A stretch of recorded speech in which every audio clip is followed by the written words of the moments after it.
जय श्री राम के सुबुनी आउ टिके जोर होगा दरकार। जय श्री राम। बहुत बढ़िया। मु तो उड़ीसा रे जन्म किंतु मोर जो भाषा बा प्रवचन विशेष रूप से मु हिंदी रे ही अभ्यास कारण मु सेठी ही मोर सब किछि कर्म क्षेत्र होची सेटा वर्तमान कर्म क्षेत्र मु उड़ीसा को ग्रहण करछि। मंचासीन समस्त सम्मानित अतिथिगण स्वामी चिदानंद जी महाराज आमर पदुनंद महाशय आमर मंचासीन अन्य सम्मानित अतिथिगण जेतबेले प्रोग्राम को मते निमंत्रण कले एक्चुअली कोन मोर आज हेमामालिनी आश्चर्य मनी तेणु से सृष्टि को सम्मान दवा सहित स्रष्टा होचंती मुख्य। तेणु स्रष्टांग प्रति जो आमर पदुनंद महाशय जो कहिले जेंती भाव जे पर्यंत आम भितरे भाव न आसी तेणु आम मनीष केबे नुह। भावटा होची आमर संस्कार ही थाए माया रे बसवर्त ही धीरे धीरे से जिनसटा क्षय हो जाए। भावटा को वर्तमान देखंतु आग समय भाव बहुत अधिक थिला वर्तमान भाव कमी कमी जाउची काहे की ना माया बढ़ी बढ़ी जाउची। वर्तमान कोन जो सहरांचल रे माया बहुत बढ़ी बढ़ी चलची सेठी भक्ति कमी कमी चली तेणु विभिन्न प्रकार रोग व्याधि होची कि नहीं। रोग व्याधि को ठीक करिया पाई आम भितरे जदि भक्ति भाव जागृत होबो ताले रोग व्याधि सब ठीक है। रोग व्याधिर औषध होची निजे स्वयं आम भितरे सब किछि अछि आमे जदि ताकू जागृत करिबा कोबळिया जागृत करिबा तार सब विभिन्न प्रकार माध्यम अछि जिमते आमे एठी भक्ति मार्ग द्वारा आमे निजको भगवान को सम्मुखरे पूर्ण समर्पण भाव कर दउछु पूर्ण समर्पित हो जाउछु ताले सेटु भक्ति सृष्टि जाउछि। आमे सेतले दुई चिंता करूना एक आमे परमात्मा सब गुटे हे गले एकाकार हे गले सेई भली भक्ति आउ कोन माध्यम अछि योग योग माध्यम मध्य आमे निजको परमात्मा को सहित मिसई पारछंती एकाकार करछंती जाको आमे कहउछंती निर्वाण भी कहि पारछंती मुख्य कहउछंती माने जन्म जे मनुष्य नब माने विभिन्न प्रकार कष्ट जंत्रणा अछि जे पर्यंत से बुझी नि जीवन आ जेतेबे से जीवन को बुझी जीवो से कष्ट जंत्रणाटा होची मनर गोटे विचार अच्छा तेतबे मन ठु टिके ऊपर को जीवो माने से निज को बुझी गला निज चेतना तत्व को जानि पारला सेतेबेले मन जो गौण हो जाए सेति पई हमर बहुत साधु संत अछंती जे तांको जेते कष्ट शारीरिक कष्ट हेले मध्य से सेटा को अनुभव करि पारंती काहे कि ना से निज चेतना तत्व सहित मिसी जाई थान शारीरिक शरीर तो निश्चित शरीर माध्यम खलु धर्म साधन शास्त्र रे कहिछि शरीरटा मुख्य आमे ताको गौण करि परिबानी शरीरटा रहिबाटा निश्चित शरीर जदि न हबो आमे सेई जो मुख्य जिनिसटा को केबे भी प्राप्त करि परिबानी आमे से भावटा को भक्तिटा को केबे भी पाई परिबा नाही ता पई शरीरटा निश्चित आवश्यक आउ सेई शरीर भितरे जो मन अछि मन को शरीर ठू अलगा करी आमे चेतना तत्व सहित जुड़ीबार माध्यम होछि गोटे योग भी भक्ति भी। तेणु वर्तमान आमर कोन मुख्य कष्ट जंत्रणा आमे टिके साधारण अवस्था को आसीबा सेटा आमे टिके बहुत ऊपर लेवल को पळै जाउछन गोटे साधारण अवस्था को वर्तमान गां गहली के आसीबा आमर मुख्य कोन एठी असुविधा होछि रोग व्याधि होछि कि नहीं। रोग व्याधि होबा विभिन्न प्रकार लोक विभिन्न प्रकार कोन माने षडयंत्र कर दउछन आपन को एटा दे देलु एटा कर देला आपन ठीक हे जिवे आपन ए रास्ता छाड़ी दे कि ए रास्ता को पळै आसे तो आपन ठीक हे जिवे किंतु सेटा ठीक नुह आम परंपरागत आम परंपरा रे एमती जिनस अच्छी बड़ बड़ रोग को आम निजे हर पार्टी आमर ए पाखे मुझे देखिली असुविधा कौन असुविधा मुख्य असुविधा हूँ रोग खाइबार तो किसी असुविधा ना समस्त पाखे चाउल अच्छी धान अच्छी दी क्यारी कले भोजन मिलगला खायापी किसी असुविधा ना कि कम दीटा करदे होगा मुख्य जिनस हूँ जो मनीष रोग पड़ जाते बुद्धि बाट देखा जाऊनी हॉस्पिटल जावाई भी असुविधा हो किंतु तार निराकरण होची गोटे मुख्य होची आमर भक्ति मार्ग मुझे पाखर मु शुणुली भक्ति मार्गटा एमती गोटे जिनस जदि आपण निजको पूर्ण समर्पण करदेले संस्कार रोग व्याधि छाड़ी जाए अच्छा रोग व्याधि कौट जन्म निये जन्म जन्मांतर जो आमर संस्कार रूप जो चित्तरे जिनस गुड़ा थाए सेटा रोगरे माने व्याधि रूप नहीं था पूर्व जन्म आम कौन कर धर आम संस्कार रे किछि अछि व्याधि से व्याधिटा वर्तमान जन्म देखा दे किंतु शास्त्र रे स्पष्ट शब्द रे लिखा जाइछि से संस्कार को आम विभिन्न माध्यम रे समाप्त करि परिबा ना ताकू सरै परिबा जेमिति आपन पाखर 5 टंका अछि काली आउ के 5 टंका देला 10 टंका बड़ी बड़ी चलला से भलिया धर 5टा रोग अछि आउ जन्म रे 5टा पाइले 10टा बड़ी बड़ी चलला किंतु भक्ति मार्ग द्वारा आपन जो 5टा संस्कार जो रोग अछि कि 5टा जिनस अछि ता भीतर रोग गुटे अछि भक्ति मार्ग द्वारा सेटा कमी कमी जाए ए जीवन रे जहाँ व्याधि आपनकर संस्कार थिबो सेटा तो समाप्त हो आ जोगरे मध्य सेटा आइता ता सहित आरो जन्म को मध्य जदि आपन को जन्म ना जदि निर्वाण प्राप्त हो गला तो बहुत भलो कथा भक्ति माध्यम रे हमर बहुत एठी असंति साधु संत हम परंपरा रे बहुत एमती मनुष्य हिचंती जो भक्ति माध्यम द्वारा निजको परमात्मा को सहित मिसै दैछंती यानी कि तांकर निर्वाण प्राप्त हो जाय तेनु आमे को माध्यम रे भक्ति करिबा योग योगेश्वर आम कृष्ण को कहू माने जोगर मुख्य होचंती हमर कृष्ण तांको सेति पई कहती योग योगेश्वर माने योगिन को भीतर योगेश्वर सर्वोत्तम सर्वश्रेष्ठ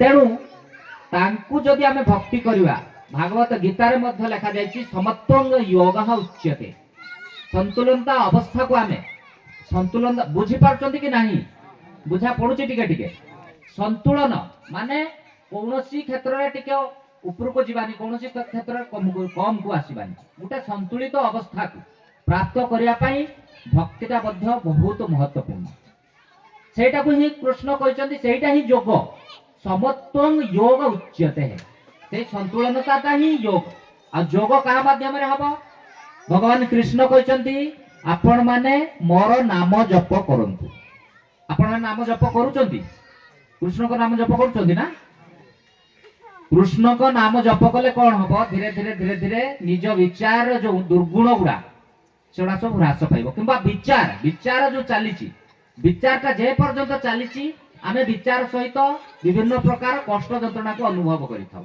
जेतेबेले विचारटा को सरी जाए आ सरीब केमती विचारटा सरीब केवल भक्ति माध्यम रे योग माध्यम रे भी सरीब भक्ति माध्यम भक्तिटा गोटे मध्य माध्यम जदि आपण कृष्ण को ना कहउचंती हरे कृष्ण कृष्ण कृष्ण हरे हरे हरे राम राम राम हरे बारंबार जप चलती बारंबार जप चलती सेठी कौन हम आपण मनटा जो स्थिर हो मन नाम सहित मिसी जीव तेणु मन जहाँ नाम सहित मिसी गले मन भी नाम सहित जड़ीगला परमात्मा को पाखु चलवा ता सहित जड़ित हो तेणु मन आ अलग रही शरीर मन गोटे हो गला सब परमात्मा को प्रति समर्पित हो गला सेतेबेले आमर रोग व्याधि मध्य छाड़ी जाए एटा बहुत रिसर्च भी होइछि माने या द्वारा बड़ बड़ डाक्टर माने या उपरे तर्जमा करिसंती भक्ति माध्यम द्वारा बहुत बड़ बड़ रोग सब छाड़ी जाउ बहुत या उपरे रिपोर्ट अछि बड़ बड़ डॉक्टर माने कहिसंती एई जो मु कहूछि एटा धर गोटे जप हरे कृष्ण कृष्ण कृष्ण हरे हरे हरे राम राम राम हरे ए जप द्वारा रिसर्च रो पाइछन्ते डॉक्टर माने बहुत लोकंकर रक्तचाप ठीक हो जाउछि जो ब्लड प्रेशर ए सब ठीक हो जाउछि जो स्ट्रेस कोचंते हमें तनाव से सब ठीक हो जाउछि और रोगरू मध्य से मुक्ति पाउछन्ति। मैं एथिपाई रोग उपरे बेसी कथा कहूछि, मैं अलगा कथा कहूनी। एथिपाई कहूनी एटार आवश्यकता अछि। ए अंचल जो आमर कृष्ण धर्म आपण माने से धर्मर दीक्षा भी नैचंती, सेटा ग्रहण भी करचंती। यार प्रचार प्रसार आपण माने आगो को किमिति करिवे तार मध्य मु माध्यम कहूछि, लोक मानु को बुझांतु।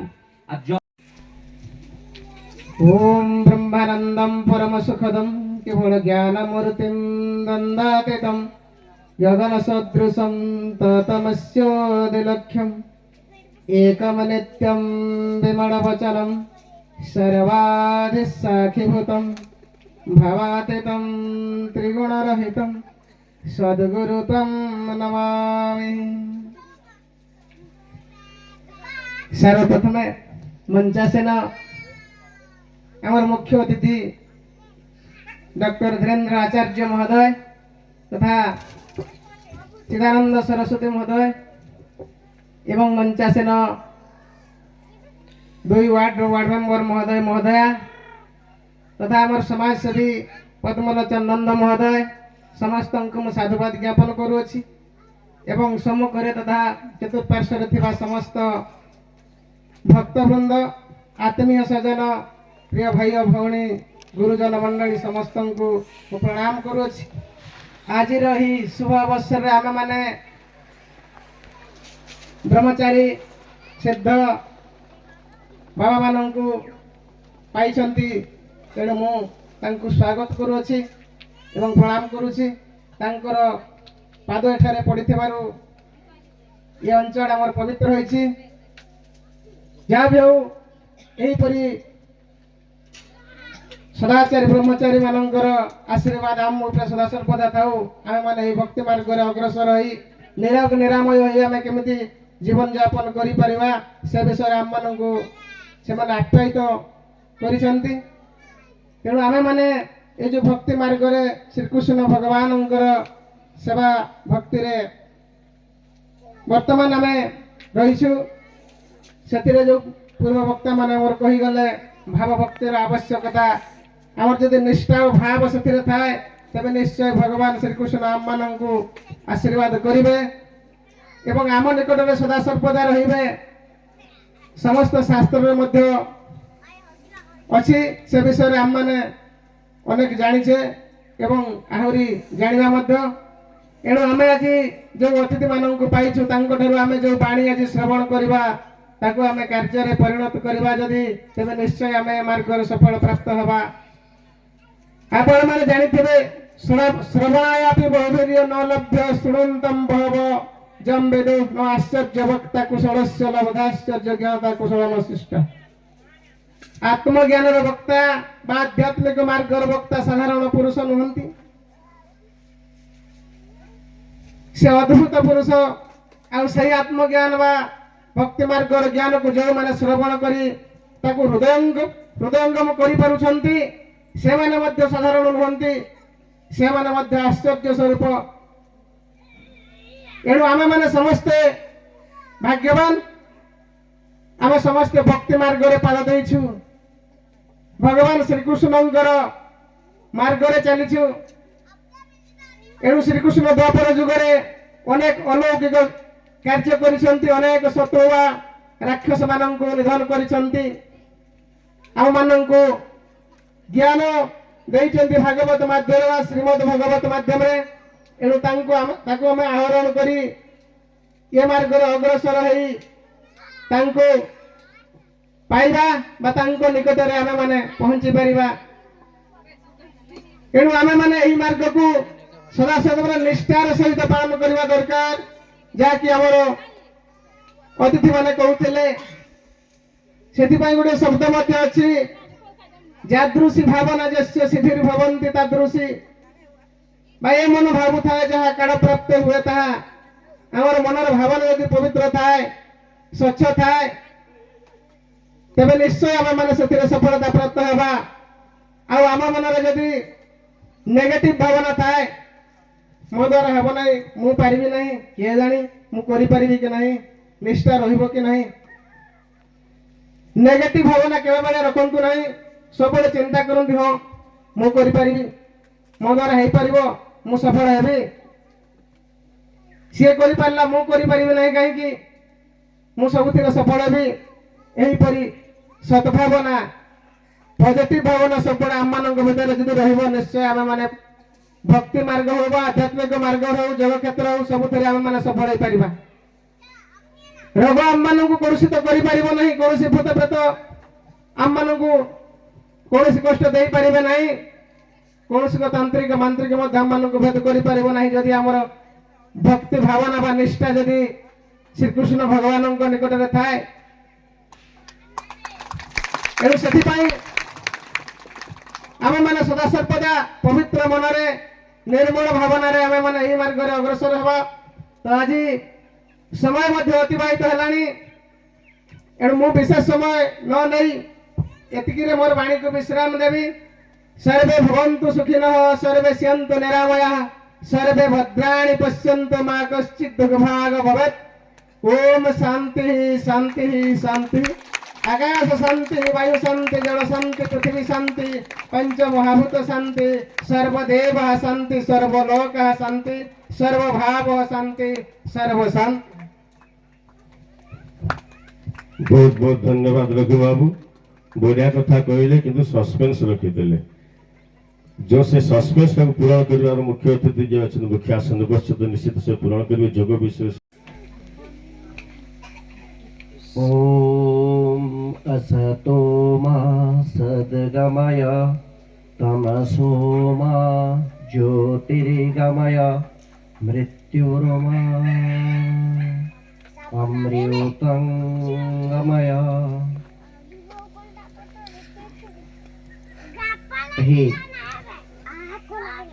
आध्यात्मिक मंच में उपस्थित समस्त पवित्र आत्मा मान को अतिथि मान को बहुत बहुत साधुवाद देवी। मंच सामने आखपाखे समस्त पवित्र आत्मा मान को बहुत बहुत साधुवाद। आपण मैंने आम सब वक्ता मान निकटर बहुत कथा शुणी सारे। मु बेसी किसी कहबी नहीं, तीन चारि कथा कहबी एवं तापरे मोर वाणी को विश्राम देवी।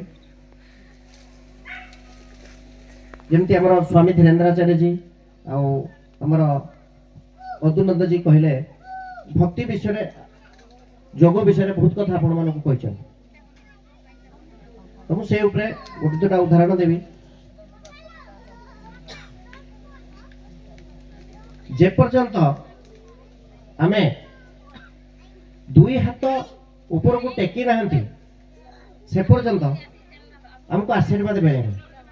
आमे जदि टिके भाव जो कहले भावर कथा जो भाव केमती हम आमे जदि टिके समर्पण हो जिबा आमे जे कोनोसी शक्ति सब सब शक्तिर तो आधार सही परमात्मा परमेश्वर एक अछंती जहाँ द्वारा जहाँ को आमे स्रष्टा कहउचंती से कृष्ण।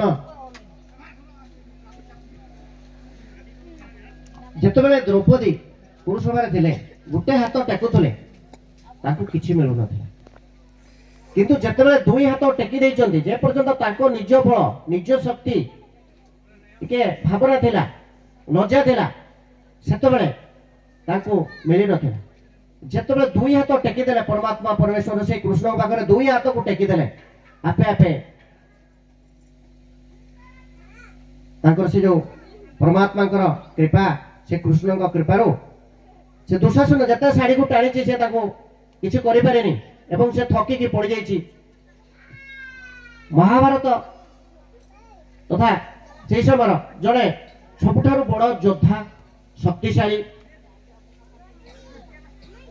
गदा युद्धकारी एवं मल्ल कुस्ती पारंगम किंतु से द्रौपदी शाढ़ी को टाणी टाणी से तले पड़ जाइए थकी जाइए।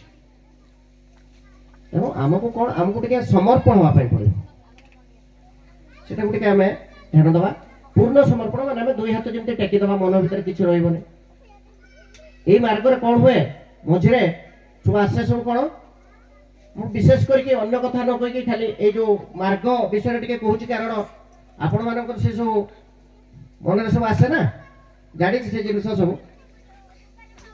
ଆମେ ଗୋଟିଏ ରୋଗ ଭଲ ପାଇଁ ଆସିଛନ୍ତି, କିନ୍ତୁ ରୋଗଟି ଭଲ ହେଇଗଲା। ରୋଗଟି ଭଲ ହେଇଗଲା ପରେ କ'ଣ ଆମେ ଛାଡ଼ିଦେବା କି? କେବେ ଛାଡ଼ିବାନି। ସେଇଟା ଗୋଟେ ପ୍ରଭୁ ଆମକୁ ସେ ମାଧ୍ୟମରେ ବା କେମିତି କ'ଣ ଆସିଛନ୍ତି। ରୋଗଟା ଗୋଟେ ଛୋଟ ଜିନିଷ, ରୋଗଟା ଆମ ଶରୀର ପାଇଁ ଗୋଟେ ଛୋଟ ଜିନିଷ, କିନ୍ତୁ ସବୁଠୁ ବଡ଼ ଜିନିଷ କ'ଣ?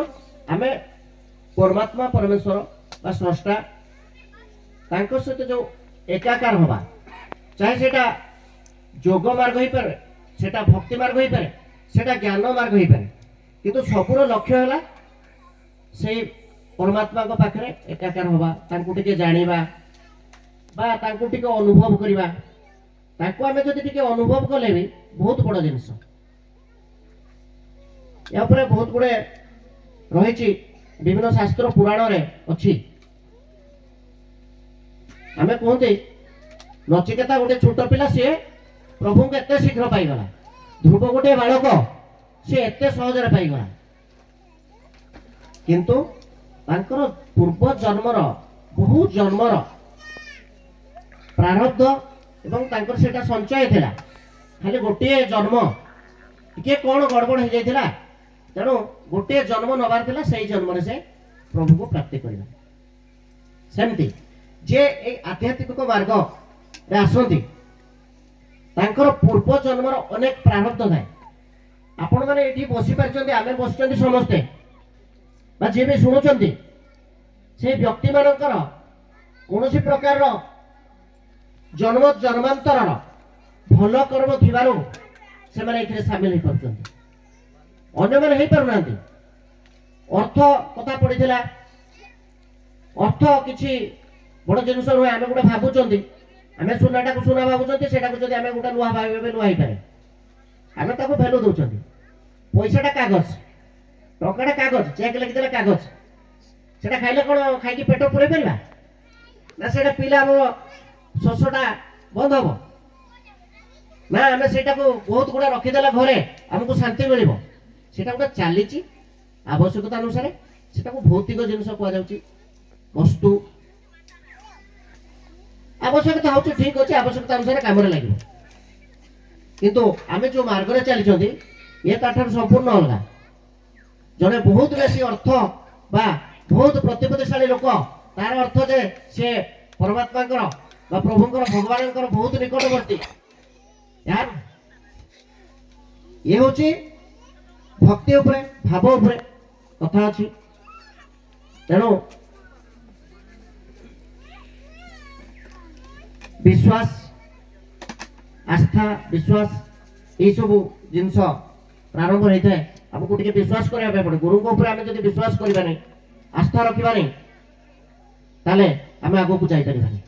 ତେଣୁ ସଦାସର୍ବଦା ଆପଣମାନେ ଆସ୍ଥା ବିଶ୍ୱାସ ରଖନ୍ତୁ ଏବଂ ବିଭିନ୍ନ ପ୍ରକାରର ସମସ୍ୟା ଆସିବ, ସେଟା ଗୋଟେ ପରୀକ୍ଷା ରହିଛି। ଯୋଗ ମାର୍ଗରେ ବି ରହିଛି, ଭକ୍ତି ମାର୍ଗରେ ରହିଛି। ବ୍ୟାଧି ସ୍ଥାନ ସଂଶୟ ପ୍ରମାଦ ଆଳସ୍ୟ ଅଲବ୍ଧ ଭୂଗତ୍ୱ ଏସବୁ ରହିଛି। କେତେବେଳେ ଭୟ ଆସିବ, ଗୋଟେ ଗୋଟେ ଭ୍ରାନ୍ତି ଆସିବ, ଏଗୁଡ଼ା ଗୋଟେ ଗୋଟେ ପରୀକ୍ଷା। ଯୋଗ ମାର୍ଗରେ ବି ଏମିତି ପରୀକ୍ଷା ଥାଏ, ଭକ୍ତି ମାର୍ଗରେ ବି ପରୀକ୍ଷା ଥାଏ। ମନ ସବୁ ବିଚଳିତ ହେଇଯିବ, ଭାବିବ ନା କ'ଣ କିଛି ନାହିଁ, ମୁଁ ଏତେ ଦିନ କଲି, ଆଉ କାହାର ଧର ରୋଗ ଗୋଟେ, ଜଣେ ରୋଗ ପାଇଁ ଆସିଛି ଭଲ ହେବା ପାଇଁ, ତାର ରୋଗ ହୁଏତ ଭଲ ବି ହେଇପାରେ, କାହାର ଗୋଟେ ଏମିତି ବି ରୋଗ ଥିବ। ସମସ୍ତଙ୍କର କର୍ମ ସମାନ ନାହିଁ। ପୂର୍ବ ଜନ୍ମର କ'ଣ କର୍ମ ଦ୍ୱାରା ଆମେ କ'ଣ ପାଇଛନ୍ତି ଆମେ ବି ଜାଣିପାରିବାନି।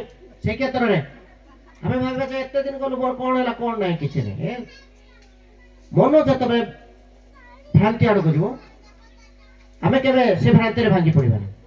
ଆମେ ତ ଗୋଟେ ମାର୍ଗ ପାଇଛନ୍ତି, ଗୋଟେ ରାସ୍ତା ପାଇବା ବହୁତ ବଡ଼ କଷ୍ଟ। ତେଣୁ ଯଦି ଆମେ ଗୋଟେ ରାସ୍ତା ପାଇଛନ୍ତି, ଆମେ ସେ ରାସ୍ତା କାହିଁକି ଛାଡ଼ିବା? ଆମେ ଯେତେ ବାଟ ଚାଲିବା, ଏ ଜନ୍ମ ଭିତରେ ସେ ରାସ୍ତାରେ ଚାଲିବା, ପୁଣି ପର ଜନ୍ମରେ ଆପେ ଆପେ ଭଲ ରାସ୍ତା ଜନ୍ମ ଆରମ୍ଭରୁ ଆମକୁ ମିଳିଯିବ। ତେଣୁ ଆପଣମାନେ ପ୍ରତିଜ୍ଞା କରନ୍ତୁ। ଆମେ ଏ ବର୍ଷ ଆସିଛୁ, ଏତିକି ସଂଖ୍ୟା ଦେଖିଛୁ। ଯୋଉମାନଙ୍କୁ ଦେଖିଛୁ, ଯୋଉ ଭାଇମାନେ ସବୁ ଏତିକି ଲୋକ ଅଛନ୍ତି ଦୀର୍ଘ ଦିନ ଧରି କାର୍ଯ୍ୟ ଚାଲିଛି, ତାର ଅର୍ଥ ଆମେ ତାକୁ ଦେଖିପାରୁନନ୍ତି ବା ଜାଣିପାରୁନନ୍ତି, କିନ୍ତୁ କିଛି ବ୍ୟକ୍ତି ଅଛନ୍ତି ଯୋଉମାନେ ଏ ଅନୁଷ୍ଠାନକୁ ଚଳେଇଛନ୍ତି। ନିଶ୍ଚିତ ଭାବରେ ଆମେ ତାକୁ ଜାଣିପାରୁନୁ, ଆମେ ଆସିଛୁ ନା ଦେଖୁଛୁ, କିନ୍ତୁ ଏଙ୍କରି ଭିତରେ ମା ମାନେ ବି ଥିବେ, ଭାଇ ମାନେ ବି ଥିବେ ଯୋଉମାନେ ଏ ସଂସ୍ଥାକୁ ବଢେଇ ବଢେଇ ଆଗକୁ ନେଉଛନ୍ତି, ଦାୟିତ୍ୱ ନେଇଛନ୍ତି। ଏଭଳି ବ୍ୟକ୍ତି ଥିବେ, ସେଇଭଳିଆ ସତ୍ପୁରୁଷ ସାଧୁ ନ ରହିଲେ ଆମେ ଆଜି ଏତିକି ବ୍ୟକ୍ତି ଏଠି ବସି ନଥାନ୍ତେ। ତେଣୁ ସେଇ ପ୍ରକାର ବ୍ୟକ୍ତିତ୍ୱ, ସେଇ ପ୍ରକାର ଆତ୍ମା, ସେମାନଙ୍କୁ ବହୁତ ବହୁତ ସାଧୁବାଦ। ସେମାନେ ତାଙ୍କର এই କାର୍ଯ୍ୟକୁ ଜାରି ରଖନ୍ତୁ। ଆଗକୁ କେମିତି ଆମେ ବଢିବା। ଗୀତା ଭାଗବତ କଥା ପଢିଥିଲା, ଶରୀର କଥା ପଢିଥିଲା, ଅନେକ କଥା ରହିଛି, କଥା ତ ସରିବନି। ଶାସ୍ତ୍ରକୁ ଆମେ ଯଦି ସତ୍ସଙ୍ଗ ଚାଲିବ ଯେତେ ହେଲେ ବି ସେଟା ସରିବନି। ଅମୃତ, ଅନନ୍ତ, ଅସରନ୍ତି, ଏଟା ଗୋଟେ ଭଣ୍ଡା। ପ୍ରଭୁଙ୍କ ନାମ, ଏଡେ ବଡ ସୃଷ୍ଟିର ମାଲିକ, ଏଡେ ବଡ ସୃଷ୍ଟିର ସ୍ରଷ୍ଟା, ତାଙ୍କ ବିଷୟରେ ଆମେ କଣ କହିବା? ମୁଁ କହିବି ଆଉ ଗୋଟେ ବହୁତ ବଡ ଜଣେ ସାଧୁଙ୍କ ବିଷୟରେ କହିବି।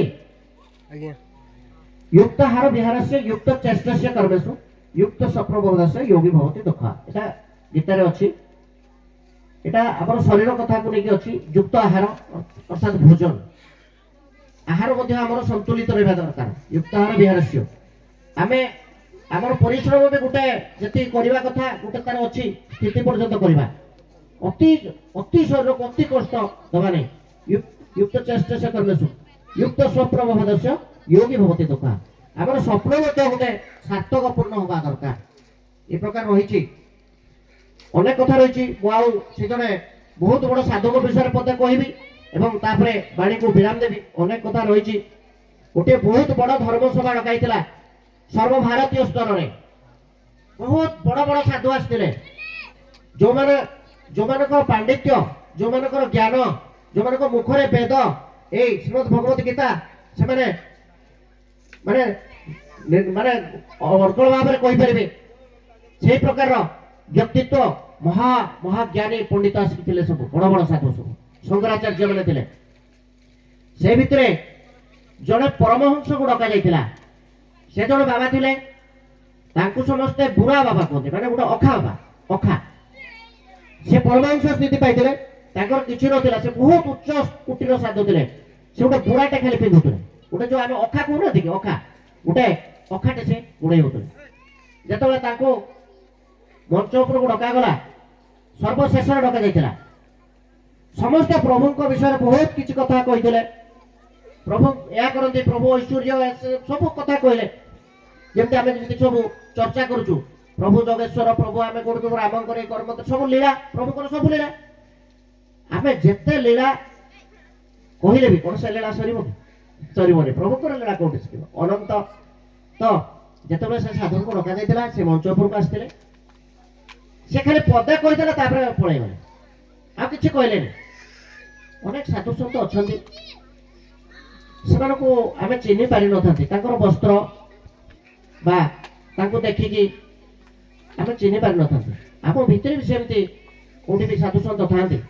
ସେ ସାଧୁ ସନ୍ଥ ଆସିଲେ, ସେ ବୁଢା ବାବା, ଅଖା ବାବା ଯୋଉ ଆସି କହିଲେ ଯେ ଏଠି ଯେତେ ସବୁ ଶଙ୍କରାଚାର୍ଯ୍ୟ ସାଧୁ ସନ୍ଥ ପ୍ରଭୁଙ୍କ ବିଷୟରେ କହିଛନ୍ତି, ସବୁ ଠିକ କହିଛନ୍ତି। ସେ ଖାଲି ଆଉ ପଦେ କହିଲେ, पर आप जिनके बारे में बोल रहे हो वो सब वो नहीं है, वो सब कुछ उनके अधीन है कहले पड़े। এই মর্মକୁ ବୁଝିବାର ଅଛି। ପରମାତ୍ମା ପରମେଶ୍ୱରଙ୍କର ଯୋଉ ଆମେ ଯାହାକୁ କହୁଛନ୍ତି ପରମାତ୍ମା